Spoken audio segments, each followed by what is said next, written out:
আসসালামু আলাইকুম। আজকে আমি আপনাদেরকে আমার বিষয়ের চেয়ে একটু বাইরের কিছু বিষয় নিয়ে কথা বলব। সেটা হলো আমাদের বর্তমানে বাংলাদেশের সবচেয়ে আলোচিত বিষয় হলো নাসিরউদ্দিন পাটোয়ারি। তো নাসিরউদ্দিন পাটোয়ারি একজন জেনারেল শিক্ষিত অর্থাৎ এখন ঢাকা বিশ্ববিদ্যালয়ে অধ্যয়নরত রয়েছে।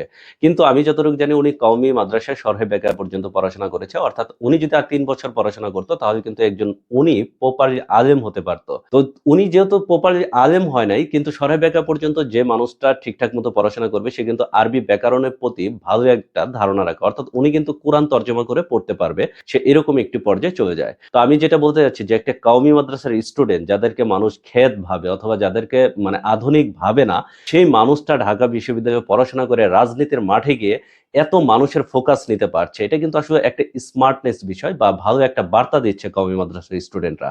অর্থাৎ যারা কওমি মাদ্রাসায় পড়াশোনা করছেন তাদেরকে আমি বলব যে আপনাদের জন্য ভালো একটি মেসেজ।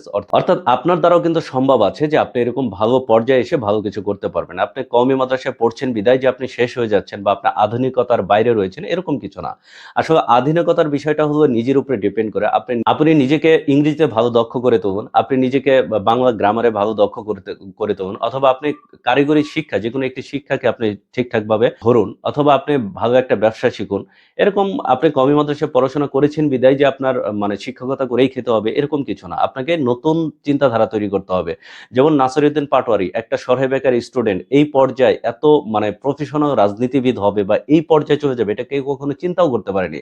তো এইটা নাসিরউদ্দিন পাটোয়ারি একজন কওমি মাদ্রাসার জন্য একটা উদাহরণ হয়ে থাকবে বা সবার জন্য অনুপ্রেরণার জায়গা হয়ে থাকবে। তো আমি কওমি মাদ্রাসায় যারা পড়াশোনা করছেন তাদেরকে আমরা বলব যে আপনারা ভেঙে পড়বেন না। নিজেকে নিত্য নতুন করে গড়ে তোলার চেষ্টা করুন এবং নিজেকে নতুন একটি জায়গা দাঁড় করানোর চেষ্টা করুন। ইনশাআল্লাহ আপনার দ্বারা হবে। তো আজকে এই পর্যন্ত সবাই ভালো থাকবেন, সুস্থ থাকবেন। আসসালামু আলাইকুম।